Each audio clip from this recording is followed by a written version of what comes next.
मैं आपके माध्यम से पूरे देश की जनता को बताना चाहता हूं कि 130वां संशोधन क्या है। 130वें संशोधन में ये संविधान संशोधन है।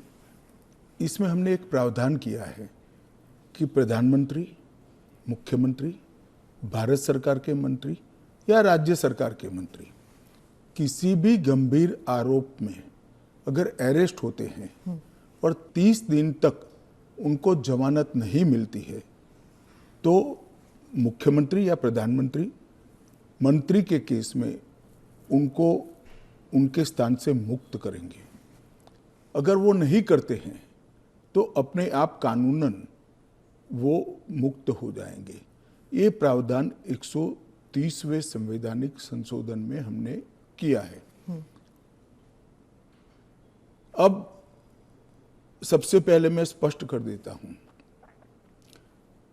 संसद के अंदर चुनी हुई सरकार कोई भी विधेयक लाए या संवैधानिक संशोधन लाए, इसको सदन के सामने रखने में क्या विरोध हो सकता है।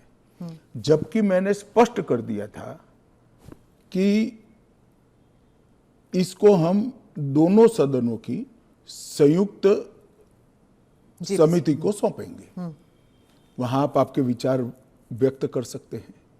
और दूसरा, जब इस पर मतदान हो तब आप आपका मत व्यक्त कर सकते हो, क्योंकि ये संवैधानिक संशोधन है तो 2/3 बहुमत चाहिए दोनों सदनों में, जो आपके पास नहीं है या नहीं है वो तो उस वक्त सिद्ध होगा। परंतु उस वक्त आप अपना विचार भी रख सकते हो और वोट भी कर सकते हो। किसी भी सरकार के विधेयक को या संविधान संशोधन को सदन में पेश न होने देना और इस तरह का व्यवहार करना, ये क्या लोकतंत्र में उचित है क्या? देश की पार्लियामेंट के दोनों सदन बहस के लिए है या शोरगुल और हल्ले के लिए है?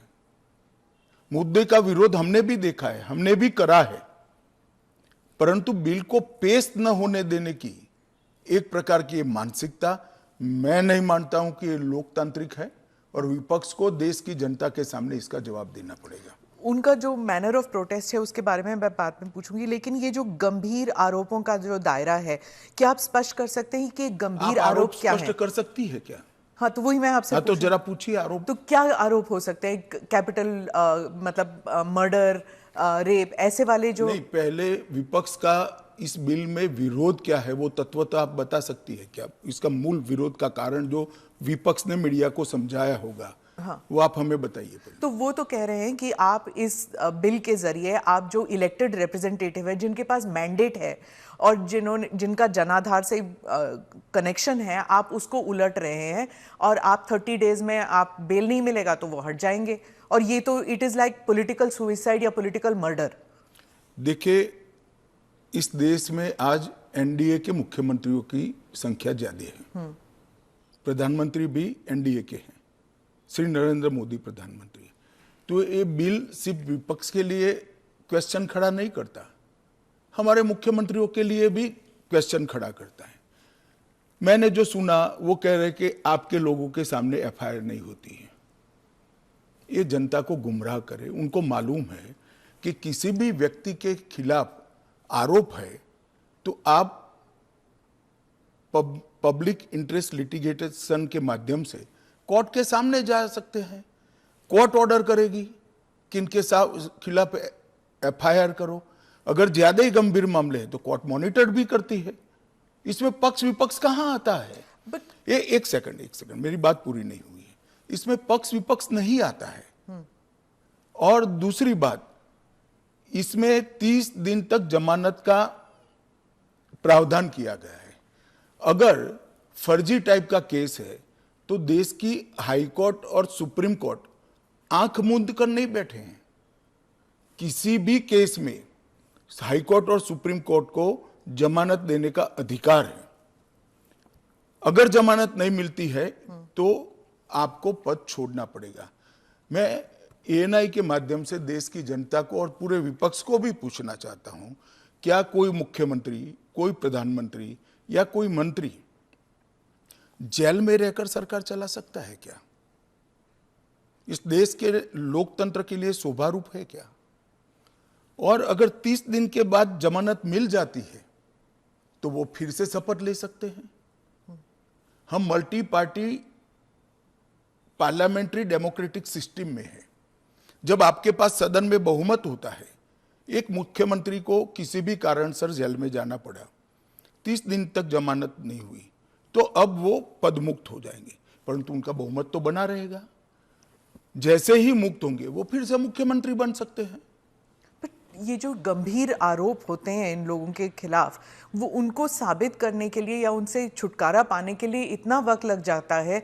आप जैसे जो डेमोक्रेसीज हैं, बाकी डेमोक्रेसीज हैं, वहाँ पे क्या होता है कि वो हट जाते हैं और फिर वापस आते हैं। यहाँ पे तो जेल में डाल देते हैं। देखिए, जेल में डालने का जो प्रावधान है वो एनडीए सरकार ने नहीं बनाया है, वो सालों से यहाँ चल रहा है।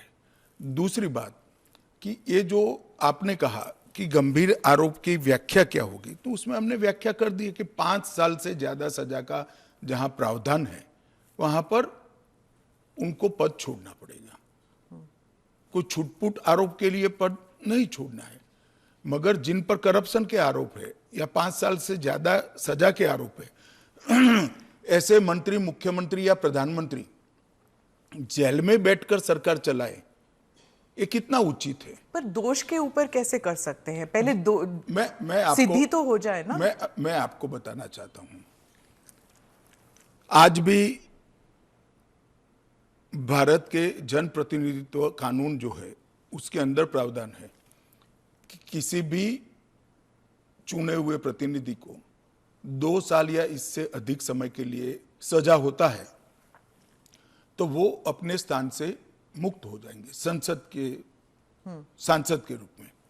अब उस पर हाई कोर्ट की अपील बाकी है, इस पर सुप्रीम कोर्ट की अपील बाकी है, मगर एक मॉरल ग्राउंड तय करने के लिए कानून आजादी मिली तब से बना है। इस पर भी आर्गुमेंट होता है कि भाई वो हाई कोर्ट से छूट जाएंगे, वो सुप्रीम कोर्ट से छूट जाएंगे, क्योंकि अपील फाइनल नहीं हुई है। तो जैसे ही छूटते हैं उनकी सदस्यता रिवाइव हो जाती है। कई सारे लोगों की सदस्यता समाप्त हो गई और तुरंत रिवाइव भी हुई, ऊपर से सजा का स्टे मिलने के बाद। पर इस दौरान उनका राजनीतिक कुछ नहीं होता है।